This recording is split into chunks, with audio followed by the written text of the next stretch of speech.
Get ready for this, because this is going to be a crazy conversation.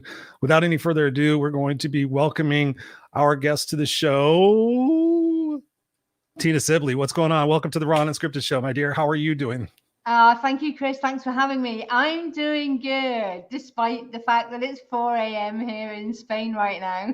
It's 4 a.m. in Spain. I know, it's crazy. That is so awesome. Thank you. That is a record. I think I've had somebody get up actually at 3 o'clock in the morning in England and do the show from their car. That was an interesting experience. I don't highly recommend it. The lighting is not very good. We didn't have much of a chance to check it out. They didn't want to do it in their house, and they didn't want to wake anybody up. So they're like, "Oh, I got this idea. I'm going to do it in my car," and with a little lamp. So it was a very dark conversation, but it was a great conversation, as a matter of fact. So thank you for being here. Appreciate it. We got Lee in the house. What's up, Lee? Thank you for being here. We got Margaret in the house. Margaret, I was just thinking about you the other day. I was just talking about my workshop, and I forgot to tell Margaret about my workshop. She told me to tell her about my workshop, and I forgot about it. So I apologize, Margaret. The workshop was last Saturday. It was amazing. Robert in the house says, howdy, Christopher, Tina, Lynn, and Debbie. And Debbie says here, would love to visit Spain.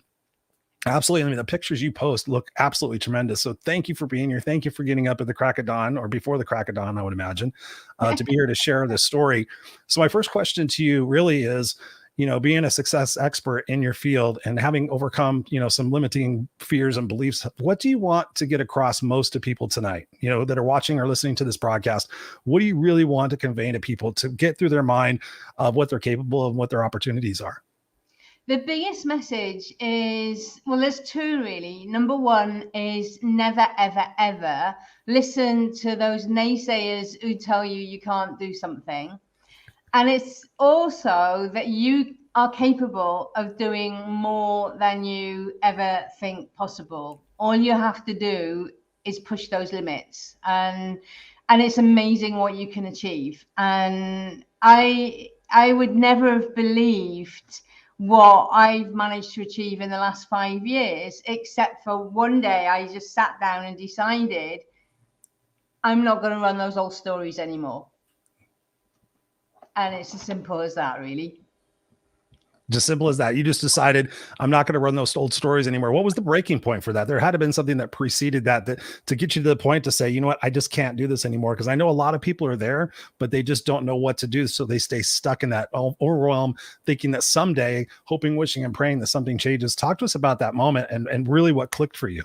Yeah, it was fear of missing out, actually, Chris. It was very strange, because it was the Christmas New Year of December 2018, and I had just moved into a fabulous apartment, the place that had been on my vision board for years, in the south of Spain, overlooking the golf course and the sea, and it was amazing. And this had been my focus and on my vision board for so many years. And the strange thing is, over that Christmas and New Year period, once I got through the excitement of, unpacking the boxes and getting settled, I felt really strangely flat.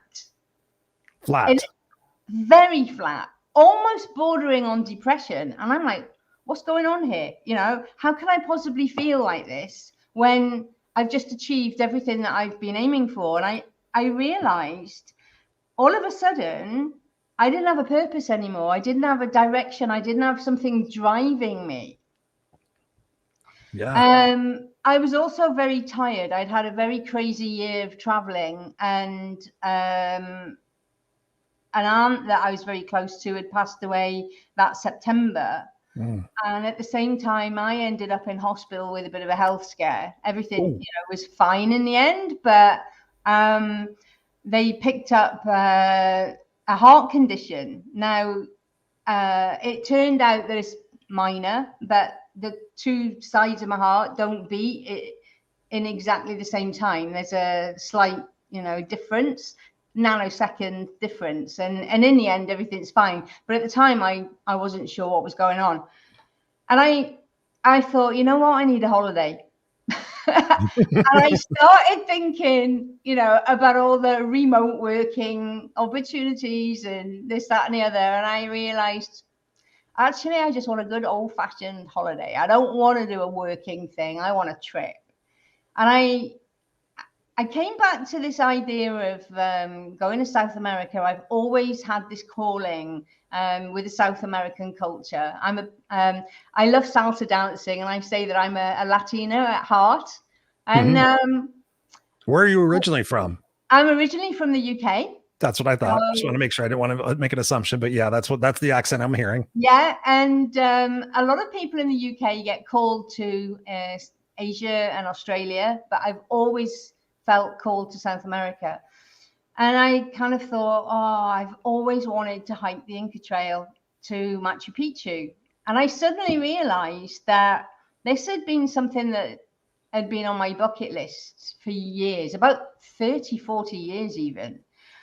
And it's always like, I'll do that one day, one day. One day, someday.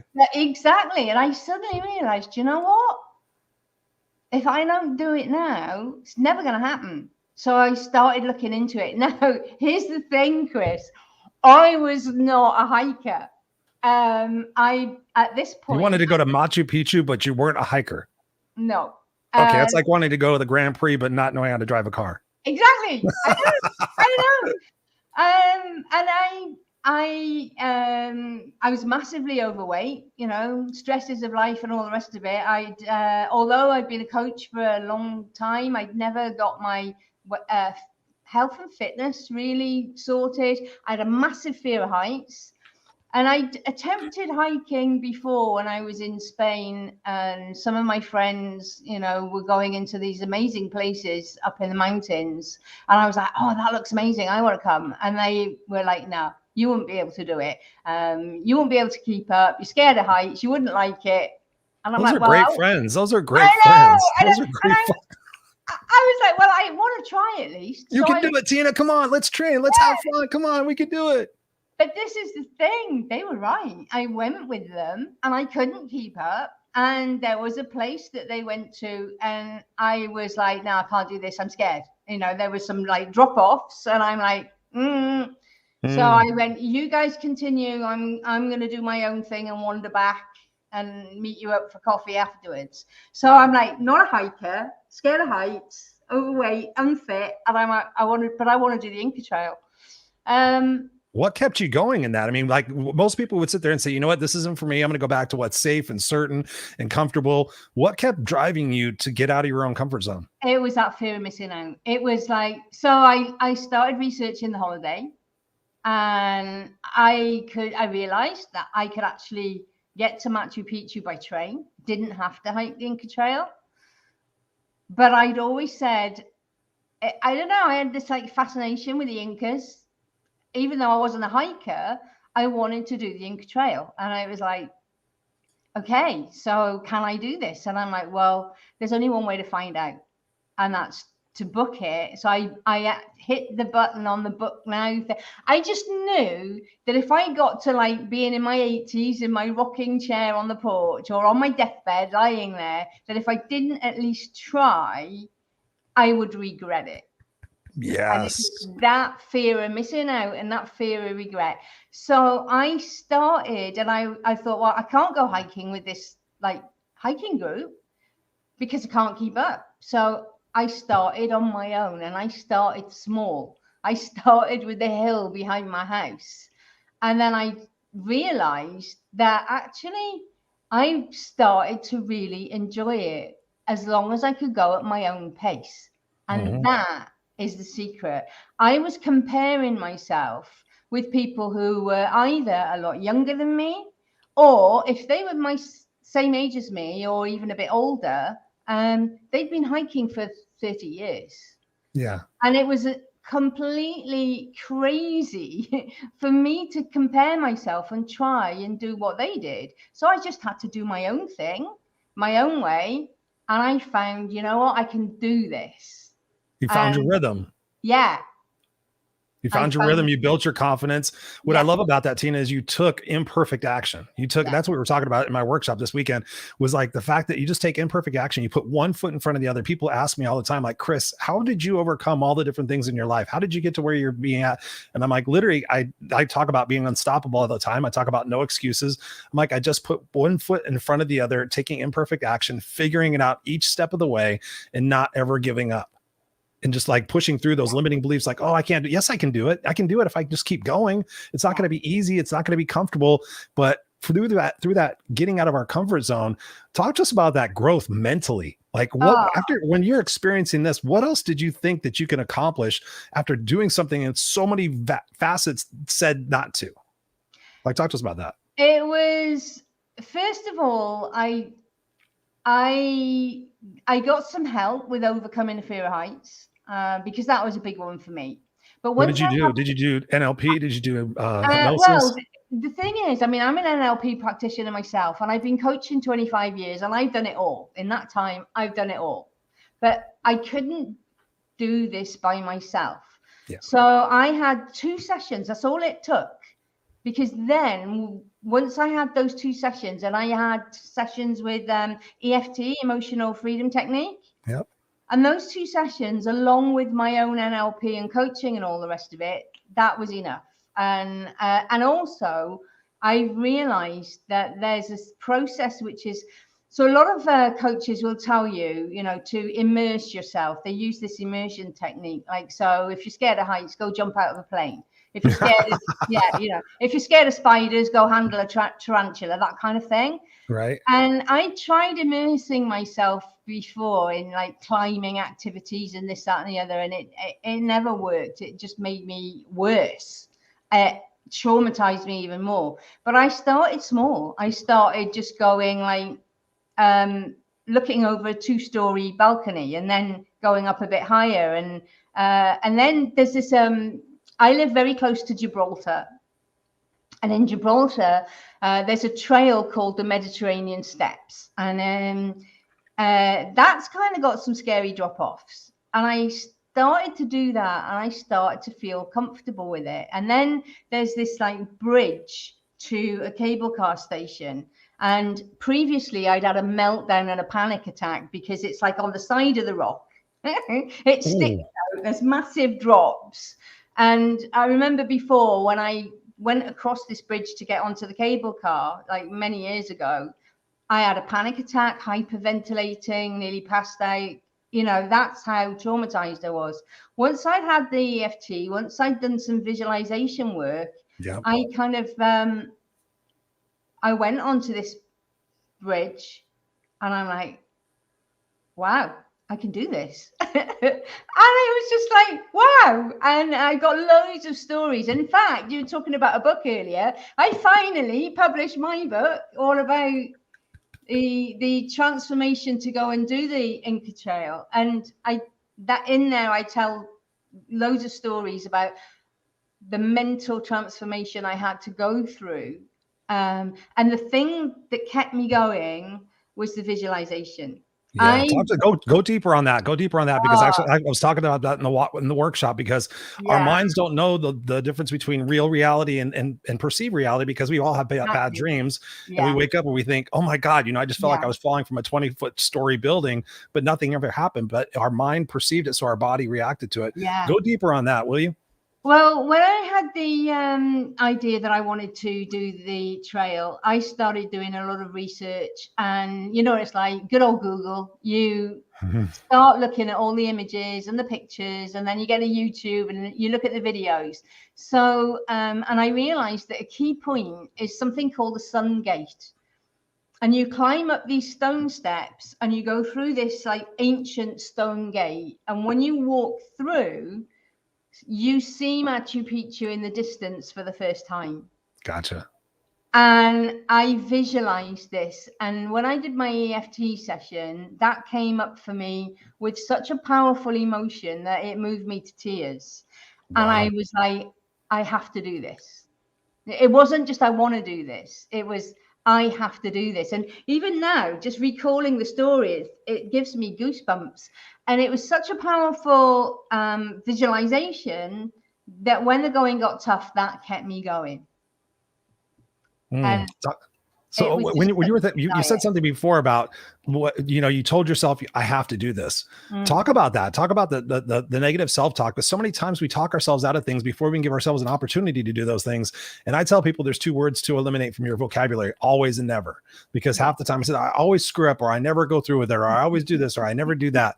Talk to us about the importance of that self-talk combined with the visualization for people who might be sitting there thinking, I'm afraid of stepping out of my career and starting my business. I'm afraid of leaving this relationship because it's comfortable, yet I'm not happy. Talk to us about this combination of visualization and the negative self-talk. The negative self-talk was definitely present. And it was, are you crazy? You're not going to be able to do this. And so the negative self-talk began for me when I was very young, and I craved adventure. And I was told, no, that's not for you. I mean, I'm of the age where when I was a kid, there was no such thing as like girls going to scouts. Only boys went to scouts. And I was like, you're a little girl, you don't do that. And the other thing that I was told was, oh, you're not sporty, you're academic. So I kind of grew up with these limiting beliefs, and even with all the coaching and everything, I realized I was still holding on to those beliefs. So I was determined to change that story, and I felt I owed it to myself. Yes. To deal with this, and as you say, make no excuses. And I was like, I don't know if I'm going to be successful, but I'm going to give it my best shot. Ooh, that was what it was about. I was going to give it my best shot. And if I didn't make it for whatever reason, because of the altitude or because the distance was too much for me, or I just thought I'm going to at least hold my head high knowing I've tried. I'd rather try and fail than not try. Oh, hell yeah, sister. That'd be a standing ovation on that. I want to dig deeper on something you just said. And because it's a question I ask nearly all of my guests, because I've been fascinated with this for years now. You said your best. And so oftentimes we tell ourselves, I'm doing the best I can. I'm doing the best I can. And I did that for myself years and years ago. I thought it was like a couple of years ago, but I realized it was probably about 7 or 8 years ago now, where I came home from work and I was putting my keys and my wallet up on my dresser. And I said to myself, and sometimes I talk to myself out loud. Actually, I talk to myself out loud quite a bit. And I was like, I did the best I could. It was some sort of situation at work. I can't remember what it was. And I went, check. Like, Chris, was that your best? What is like, and I said, what is your best, Chris? What would have been your best? Like, you're just saying you did the best you could, because when we're kids, like, did you do the best you could, Tina? Yeah, I did the best I could. It's a get out of jail free card. It's like, oh, you did. We'll do better next time. Nobody ever qualifies or quantifies what our best is. And so I've been fascinated by this, because over the years, I have really dug deep into this, and I've get my clients to do the best through some modalities. Talk to us about that. How can we get people to realize that they're really not doing their best, and how can we get them to do their best? Well, this is where I found that working with people in these extreme situations and adventure works, because when I did the Inca Trail, I had this like moment. It was actually on day 3, and it was up in one of the high mountain passes. Now, day 2 is renowned to be the most difficult day. That's where you go through the highest elevation, through a pass called Dead Woman's Pass. Oh, so that's not scary. Dead Woman's Pass. Well, fuck me and the host I wrote in on. And I'm like, what am I doing? What am I doing? You're going to die today, Pass. Really? Okay, I'm going to go through that. But on day 3, I'd already done it. And then I got up to the highest point during the morning. And I knew at this point I was going to succeed. And I'm sitting there on a rock on my own. All I can see is mountains. And then a condor flew by me. And I had this incredible moment of joy, achievement, and I realized I want other people to experience this. Yeah. Because I felt unstoppable, but it didn't stop there. That at the time I thought was my best. But when I came home, somebody said, for a joke, what's next for you then, Tina? Kilimanjaro? And I'm like, now, if you'd said that to me 5 years ago, before I'd done the Inca Trail, I would have like fallen on the floor laughing. When I picked myself up, I would have said, you're insane. It would not even have been on my radar as something remotely possible for me to aspire to. But once I'd done the Inca Trail, once I'd had this moment at the top of this pass where I felt unstoppable, when somebody said that to me, it just planted a seed, and I'm like, why not? So I started researching it. Oh, I love that. Why not? Why not? Like people say, why not me? Why me? Why me? Why not me? Yeah. Like the simple switch. So I decided I was going to try. So I did. And unfortunately, on the first time I did it, and because by now, the first time when I did the Inca Trail, I was 59. When What I did, say what? When I did Kilimanjaro, the first attempt, I was 61. And it's an 8-day expedition. And on the night of day one, I got sick. I passed out. The guides had to carry me back to my tent.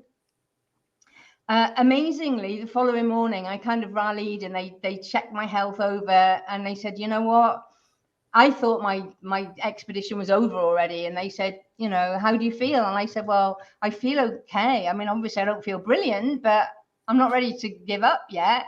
And they said, well, we'll let you continue under strict observation. We'll have somebody with you, because there was 8 of us hikers, and we had 4 guides and a massive team of porters. So one of the guides was allocated to be with me and observe how I was doing. And I went down then with a sickness and diarrhea bug. So by the time it came to day 7, which is the night of day 6, which is when you do your push for the summit, by then, having had a week of sickness and diarrhea, you can imagine I was drained. I was like, no fuel in the tank. But don't ask me how. Now, I summited. And it's just that stubbornness of not wanting to give up. And it normally takes between 6 and 8 hours on average to go from base camp to summit. It took me 11 hours. And the poor guide who was with me was so patient and encouraging. They were fantastic. And the thing that nearly stopped me wasn't the altitude, wasn't the sickness bug. It was the cold. I had 9 layers on, and I was still too cold. I couldn't feel my hands or my feet. I was shivering. And I actually did say it was the only time I voiced a negative moment, was like, I don't know how much of this cold I can take. And bless him, the guide took his own coat off and put it on me. No and I way. thought, if somebody's going to do that for me, I have to just keep going. And I made it. And it was literally one step at a time. And a lot of people ask, they say they get put off by the enormity of the journey ahead. Yes. When I thought about that, I just thought, I can't focus on that, or it will be too overwhelming. And I just focused on the next 5 minutes, the next 5 steps. And I realized that if I just endure the next 5 steps and the next 5 minutes, and then the next 5 steps and the next 5 minutes, and just keep enduring and keep going, I'm going to make it. And one of the best moments was not, well, obviously getting to the summit was like amazing, but one of the best moments was when I realized that the sky had gone from black to dark gray. And I realized, oh my God, it's morning. It must be about 5:15, 5:30. And I realized I've survived the night. I mean, I left at 10:45 the night before. So I've been hiking since 10:45. And by now it's about 5:30-ish. It's 61 years old, right? 61 years old. Yeah. In what degree temperature? It was about -20. And the wind chill was even crazier because the wind is like nothing I've ever experienced. It was so bad. I had a poncho, and this guy was trying to get this poncho on me, and I had to give up. If you can imagine, I'm on the middle of this mountain. This was about 3 o'clock in the morning. We had snow, hail. It was like a blizzard, and he's trying to get this poncho on me, and he can't find the hole for my head. So I'm underneath this poncho, and the poncho's flapping around at 1,000,000 miles an hour. And I'm literally under this poncho, freezing my, bits off. Yeah. And I'm going, what the hell am I doing here? Why am I not home in a nice, cozy bed? And honestly, Chris, if I had been Harry Potter and I could have just apparated myself out of there, I think at that point I would have. Yeah. And that was the point when he gave up on the poncho, and that was when he gave me his own coat. Bless. So yeah. But I wouldn't change it, because this is what showed me what I'm capable of. And coming back to your question earlier about pushing your limits and doing your best. There is nothing like an extreme challenge like this to get you to realize how much strength you actually have, how resilient you actually are, and what you're capable of. And that's why now I want to take people to the Inca Trail. I want to take people to Kilimanjaro, and I want to coach them through the whole process, because what I was able to do was map all of these experiences onto my life, and my vision for my business is bigger than ever before. I had the last year I've had health challenges, but it's given me the tools to cope with all that. Because you are the epitome of unstoppable. I just want to grab a couple of the comments right here. Margaret says, I love this. Thank you, Margaret, for being here. Got Princeton Clark in the house. What's up, Princeton? Good to see you, brother. He says, focus on the present moment, take the steps, and embrace the process. Hell yes, it's absolutely true. I got Darlene in the house. What's up? What's up? Princeton's giving you an applause. Big time right there. It truly is. It's about getting out of our own way and getting out of our own mindset, because a lot of what we base our life on is our past experiences. And so oftentimes we focus on the mistakes and the failures, and we focus on the fear of what is somebody going to think about me. Talk to us about that shift in perspective of the people around you that were going, Tina, you can't do that. You're overweight. You're this, you're that. How did you blow their minds by going and doing this? And what has shifted for them in that perspective to be able to sit there and say, maybe next time I'm not going to tell somebody they can't do it. Yeah. And it's like funny, because as you said, it was the people closest to me, my family and friends who were the naysayers. Yeah. They're the ones who said, no, you can't do this. And I think now they have a newfound respect for me, because because I was sick the first time. And it was really funny, because halfway up that mountain, well, let me backtrack first. When I was on the Inca Trail, all the way along, I loved it so much that it was like, yeah, I want to do this again. And I want to coach people on this trail. I'm definitely coming back. I'm going to do it again. I'm going to bring people. It's going to be fantastic. Halfway up Kilimanjaro, I'm like, never again. This is a one-off, bucket list tick, been there, done it, never again. 2 days after coming back down, I'm like, that was awesome. I want to do it again. You want to do it again. And I want to do it without the tummy bug. So I did. 6 months later, I did it again. And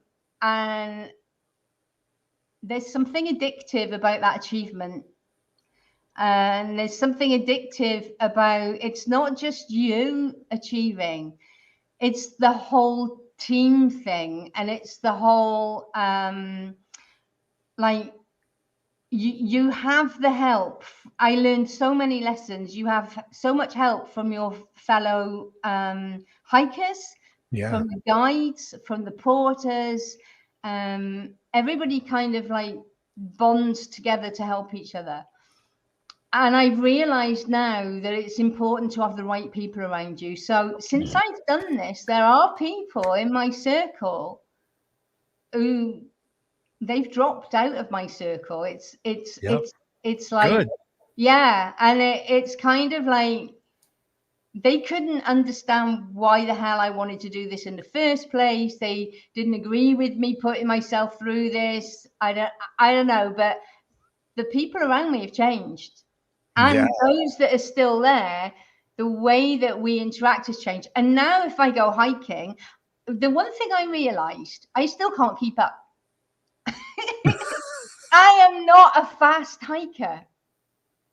And I've realized now I don't need to be. So I will go hiking now with people that want to take things a little bit more leisurely, because I want to enjoy it. I don't want to go head down as fast as possible to get from A to B. I want to enjoy the trail. I want to take in the nature. I want to be more mindful about the experience and the journey. So, and now if I do go with people who are faster and they're having to wait for me, I don't care anymore what they think, because I'm like, yeah, well, I've done Kilimanjaro twice, you know, in my 60s. So I don't really care anymore. Isn't that a great feeling when you can release that need to care what other people think? Yeah. I've seen so many people, I've helped so many people recently with that particular breakthrough, is not to give a shit what anybody else says or thinks about them, just to be authentically you. If that's the pace you go at, that's a pace you go at. Guess what? We're all still going to get there. We're all still going to celebrate. We're all still going to enjoy it. We're all going to do it at our own pace, and we're going to do it in our own way. And I think that's such a beautiful thing, because so many times you said it at the beginning of the broadcast, and you guys are just joining us, go back to the beginning of this, because it's been on fire since we started, is the fact that, you know, when we sit there and we think about, you know, that comparison, right? Comparison's the enemy of success. Oh, that person's there. That person's doing this. This person's doing that. That person. And then we sit there, well, I'm inferior.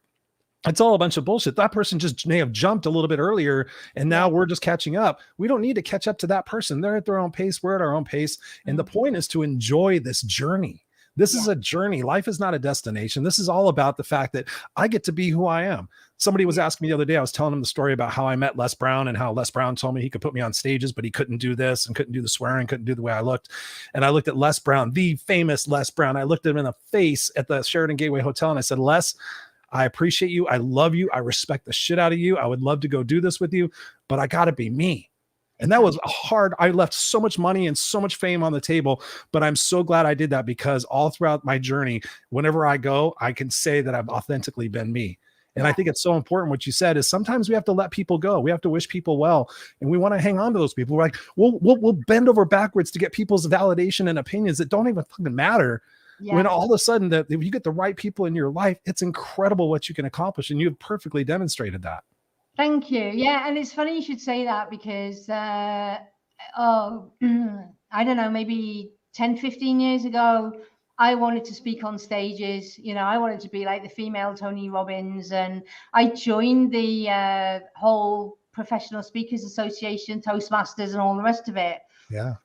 And I had come from a corporate background. So I realized that, I don't know, there was something that I never really got to where I wanted to be with it. And later on, and when I started doing all this like mountain stuff, I realized that I never got to where I wanted to be because it wasn't right for me at that time. And I was trying to fit into that world, but it was like, I think it's a little bit different now, but back then it was all about like the ladies all wore these, like it was power dressing, heels, perfect hair and makeup. And then that has never been me. I've always been happier, you know, on horseback, on mountains, on beaches, and all the rest of it. Like now, if I'm asked to speak on stage, so I moved away from it, and I went, no, I'm not doing that, and that's not who I am. Right. Good. Now, if they invite me to speak on stage, I'll go, hell yeah. But you know what? I'm going to turn up in my hiking gear, and okay, I'm not going to be coiffed. I might put a bit of makeup on and, you know, brush my hair so it's tidy, but I'm not going to do the whole suited, booted, because that's not who I am. Me neither. Who I am is just me. And I want people to be able to relate to it, because when I used to go to all these conferences and I used to sit in the audience, I couldn't relate to the people who were on stage. Right. Exactly. And I could, but that's them. That's them. That's okay for them. I can't do that. And I would put them on a pedestal. I don't want to be on a pedestal. I want to say to people, I'm just ordinary. I've done some extraordinary things, but I'm an ordinary person. And if I can do it, you can do it. And that's the way that I want to relate to people and show up for people. We need more Tinas in the world like that. We need more Christophers in the world like that, because that is so, so important. We're sitting there comparing like, oh, that person's this, that person's that. I came off a multi-speaker stage one time wearing the suit and tie, and I looked around, I said, we're all saying the same shit with the same triangle hand pose, trying to impress the same people. I'm like, I'm not that. I'm a rocker. I'm a biker. I'm a smartass. I have tattoos. You know, I just want to be me. And so I joined a mastermind. I got around people who were brighter and smarter than me. And they're like, Chris, you don't fit into that hole. You need to be exactly who you're going to be, because the people out there are going to resonate with you. When they resonate with you, they connect with you. When they connect with you, they know, like, and trust you. And that's going to be your segment of society. And I think that's so important, that if people could just get their head out of their ass and stop worrying about what other people think and trying to be what they're totally not, and and find the people that they resonate with, it's pretty incredible what it is that you can do. I love what Princeton says here. He says, love you, Tina. I admire your tenacity and dedication, taking your own journey. We get one life, own it. Absolutely. We appreciate that. And I want to shift gears for just a second, because obviously you're a coach and you help people successfully achieve what it is that they're afraid to be achieving. I'm a questions freak. I love questions. I love asking myself questions. One of my favorite questions is this getting me closer to or further from my stated goal? Right. And sitting there thinking about that, what are some of your favorite questions for your coaching clients and for yourself to ask yourself? And then what are some of the questions that you like to ask them to really inspire them to shift that? Because we're not talking about like massive shifts. We're talking about like, you know, what's one way I could look at this particular situation a little bit differently, that by doing so, maybe I see that a little bit differently. Maybe I see that a little bit differently. Maybe I see that. And so I'm not looking over here anymore. I'm not looking in the past. I'm not worried about the past failures and mistakes and all that stuff, because it's actually helped me get to where I'm at today. I was just telling somebody today, I was telling them, I said, what? And they're like, well, I'm just tired I feel like life is happening to me. And I'm like, what if this? I said, what if this? I said, you've survived 100% of the things you've been through. Yes. They said, yes. And I said, is there any reason why you're not going to survive 100% of the things you're going to go through? Well, no, I just don't want to go through them anymore. I'm tired, blah, blah, blah. No. Perspective. You're going to go through those things, right? Yes. Okay. When have you learned and grown the most? When things were easy or when things were challenging? When things were challenging. So I'm building this case, right? And I'm like, how about this? How about just considering this? Everything that has happened and everything that is happening is preparing you for what's next. Yes or no?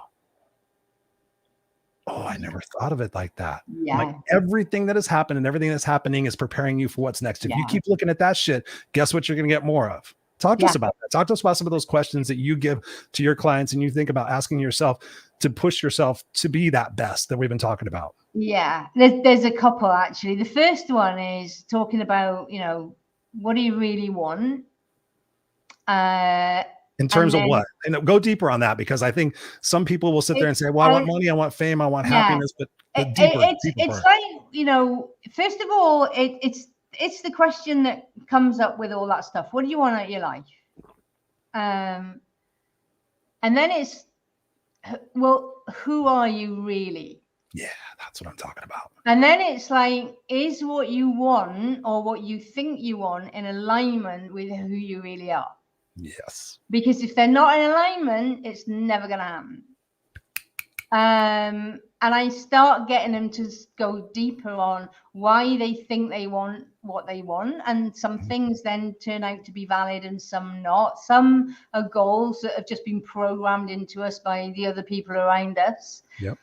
And then once we figure out, you know, and then it's like, what are you really truly capable of? And that's why I like these extreme adventures, to really show them what they're truly capable of. And then it's like when they come up with something that they really truly want that is in alignment, and it's like, well, what's stopping you? And then there's these 4 questions that I like to ask, and they're kind of different ways of coming up with the same thing. But one is, what would happen if you did this? What would happen if you didn't do this? What wouldn't happen if you did do it? And what wouldn't happen if you didn't do it? Wow. And it kind of, sometimes when you ask that same question in those different ways, that's when you get to the truth of what's going on. Yeah. It's really powerful. And it's about getting people to understand, you know, that the journey that they've been on, we are affected by our past experiences, and we need to decide that our past experiences form our beliefs about ourselves and what we're capable of. And it's about choosing to say, okay, I have this belief because of that. Is that serving me or not? Love that one. And it's kind of, if it's not serving you, why are we holding on to it? Yeah. And how can we change that? And like for me, my belief was that I was a hiker and I was not a physical person. And it was like, well, is that serving me? And I'm like, no. So I decided to, and here's the thing, sometimes you get something intellectually, but it's not until you do something physically that you get it. And it's like on the mountain, you know, one of the things, like, so if you've got a personal or a business goal and it's like the summit of a mountain and it seems so far ahead, and you've been going and you've been going and you've been going, and when you're physically on the mountain, you can do that thing where you just say like, oh, the summit seems so far away still. And you can say, well, yeah, but turn around, see how far you've come. Yes. And when you're on a physical mountain, you can actually see how far you've come. Mm-hmm. You know, my God, I didn't realize we were up this high already. Now, you can do that in life, and you can like look back and go, yeah, but look at what I've accomplished so far. Now, here's the thing. You can understand that and you can get that intellectually. But when you do it physically, it takes on a whole new meaning and a whole new level, and it goes into your DNA. And when you work on your mind and your emotions and your physical body all at the same time with an adventure in nature, suddenly you get it in a way that just working with the intellect alone can't do. So true. Yeah, you got to combine mind, body, and soul. Tina Sibley, God. So you're telling me I need to go jump out of a plane. All right. Oh, maybe. I did zip line one time that I was scared to death to do. And you're right. You know, when you do something that you physically think is nauseating, you're like, okay, I'm going to zip line a half mile through this jungle. It was pretty crazy, but I just sat there. You know what? All I got to do is clip in. All I got to do is clip in. The next thing I got to do is just let go. Next thing I got to do is scream my brains out and have a good time and make it to the other side. That's it. And then once you do those things, you look back and you go, wow, was that really so hard? Or was that really so amazing? Yeah. You know, this has been an amazing conversation. I could talk to you for hours. Definitely have you back here on the Raw Unscripted show. Where can people get a hold of you to continue this conversation? Because I know they will. Best place to get hold of me is Facebook. I'm really big on Facebook. Tina Sibley, my profile picture is me on the top of Kilimanjaro. My website is nice and easy. You got it there, tinasibley.com. So they can also get a hold of you on IG. Yeah, I have to say I'm not a massive IG user. I kind of need to do it more. I keep forgetting. Well, I tell you what, here, since I've got it right here, let's just post this. We'll put the link in the comments, and that way people can go click it right now. Sometimes I do that. So there you guys go. There's Tina's Facebook post. All right, there you guys can go click on that and join her and have a conversation with her. Again, if you guys missed the beginning of this broadcast, go back and watch the first part of it because we've been on fire ever since we started. And for those of you guys who weren't there, Tina is calling in from Spain, and it was 4:00 in the morning, now approaching 5:00 in the morning. So Tina, thank you so much for being here and sharing this amazing conversation with me. I'm super excited. Go to tinasibley.com for you guys listening on the podcast. It's Sibley. So Tina, Sibley, tinasibley.com. It's all in the show notes. You guys could check it out if you're listening on podcasts on iTunes or Spotify or wherever you guys are listening to it.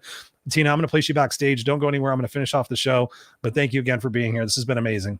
Thank you for having me. It's been a pleasure. You are awesome. And there you have it, ladies and gentlemen, boys and girls. Appreciate you guys all being here. Princeton in the house. What's up? Appreciate you. Andrew's in the house. Thank you. Thank you. We got Brian Keith in the house. He says, good evening. Hello, my kick-ass brother, Christopher. I was actually going to reach out to you today, Brian, and see what was going on. I was going crazy. Princeton says here, having a team and a community is everything when working towards an extraordinary challenge. Yes, brother, you know that. Darlene in the house, Robert in the house. Thank you, Robert, for being here. Margaret, thank you for being here. Lee, I believe you're new to the show. Thank you for being here. He says, get 1% better every day. It's funny because that's exactly what I was talking about in my workshop this weekend, was that 1% improvement every single day. When you think about what Tina was talking about, it's that 1 foot in front of the other. Think about that. Don't look at the enormity of the situation. Go, oh my God, I got to start a whole business, or oh my God, I got to leave this relationship. Oh my God, I got all these different things. And because that overwhelm and that stress creates cortisol within your system. And what do? You feel overwhelmed, you feel chaotic, you feel anxious. And then what do? You go to your short-term gratification. I'm going to go to my Netflix. I'm going to go to my drugs, my alcohol, my sex, my gambling, my shopping, whatever it might be, because I want to escape this enormity. I want to escape this feeling. I know I've been there. Trust me, I'm a past master at that stuff. But it's pretty incredible what it is that you can accomplish when you sit there and say, I'm going to take one step at a time. What's the next thing I can do by doing, which is going to help me become a little bit more stronger, a little bit more confident in what it is that I'm doing. I talk about the 1% rule.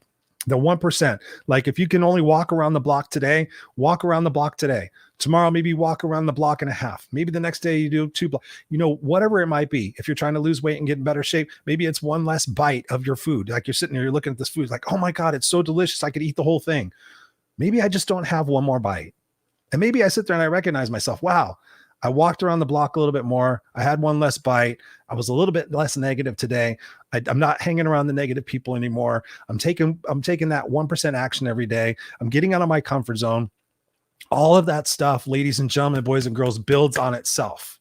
This is not an overnight thing. It has taken you 30, 50, 40, 50, 60 years to get in the situation you're at. And you're like, man, I want it to change tomorrow. It's not going to change tomorrow. But guess what? Yesterday was the anniversary of September 11th. 20-something years, 21 years. Like, boom. Think about the next 20 years. Think about the next 3 years, what it is that you can accomplish. Think about 3, 6, 9 months from now. Think about next year. How much different can I be in another year? Can I be in a different relationship? Can I be in a different job? Can I have started my business? Can I start my side hustle? Can I get in a little bit better shape? I talk about the 5 things: sleep, nutrition, hydration, exercise, and vitamin D. Like, how much water are you drinking a day? You're 80% water. If you're not drinking half your body weight in ounces of water every day, guess what? You're dehydrated. And if you're dehydrated, you feel like shit. Guess what? If you're not getting outside and getting some sun, not having the vitamin D, if you have a vitamin D deficiency, you could be depressed. You got all these different things. You're getting 4 hours of sleep. You're not getting any deep sleep because you're looking at your phone before you go to sleep. All of these things, your nutrition. Oh, I eat like shit. Like, think about this. What is it that you're doing for yourself? You think about, you start feeling better for yourself. You start doing better for yourself. You start talking better to yourself. Like Tina said, you start getting around the people that are most important in your life, that really support you and say, yes, go jump out of that plane, Chris. Yes, go start that side hustle, Chuck. Yes, go out there and leave that marriage that you've been depressed and sad about for the last 20 years. Go out there and take those risks, because at the end of the day, what legacy do you want to leave? I know for me, I wake up every single day and I say what I'm grateful for. Before my eyes open, I say what I'm grateful for. And then I set the intention for the day. The intention today is to use my wisdom and my actions to make this world a better place for who I am and what I do. That's the legacy that I've written in my eulogy. Christopher Rausch will have fought for what's right and what's fair. He will have risked for which that mattered. And he will have left the earth a better place for who he was and what he did. You should know your legacy. And then as you're going throughout your day, is this a part of my legacy? Yes or no? Is this getting me closer to or further from my legacy? Yes or no? And then you stop yourself and sit there and say, okay, what's the one thing I can do by which doing so right now will change the trajectory of my thought pattern and therefore my results? And guess what? It's not easy. But I tell you what, it's fucking worth it. It's so worth it. Think about this. Think about what Tina has talked about and what she has done and what she's overcame and the excitement. And 61 years old. I'm going to be 55 next year. I'm like, you think you'd be slow on the hiking trail? I might be slow. It's all about taking that imperfect action every single day and recognizing and rewarding yourself and appreciating yourself, right? Think about those things. And if this particular episode has inspired you, please share it. Please share it. My goal is to make this world a better place in everything that I do. And if you share this on your social media, sit there and say, hey, listen, I just watched this great conversation, or listen to this great conversation if you're listening to it on podcast. And here's what inspired me about it. Because together, if we can get people happier and get their head out of their ass and stop watching the news and focusing on negativity, this world will be an amazing place. If we go out there and help one another, love one another, lift one another up, say hi to people, right? See what you can do to make a difference in the world, starting with yourself. And then after that, start carrying that out to other people. if you're watching this, make sure you go. The link is in the chat right now. My show is on podcast, of course. You can get it on Apple Podcast. You can get it on Spotify. The links are in the chat. Support the show. Take us with you. It's show number 228. We've had some incredible shows. Debbie in the house, Lynn in the house. Thank you guys all for being here. I love and appreciate you. We'll be back here next week again, Tuesday night, 7 p.m. Pacific Standard Time, as always. And next week, who do we have? Next week, we have Tara Nicole. Yeah, we have Tara Nicole. That's going to be another fire conversation about overcoming adversity, odds, and getting out of our own way. So thank you guys. I love and appreciate each and every one of you. Let me know what it is I could do. As always, go to noexcusescoach.com if you want to check out any of the products, any of the services that I've got going on, and go out there and be your best. Be your best. Be authentically you. Okay? I love you guys. We'll see you here next time. Peace. Stay unstoppable. Stay no excuses.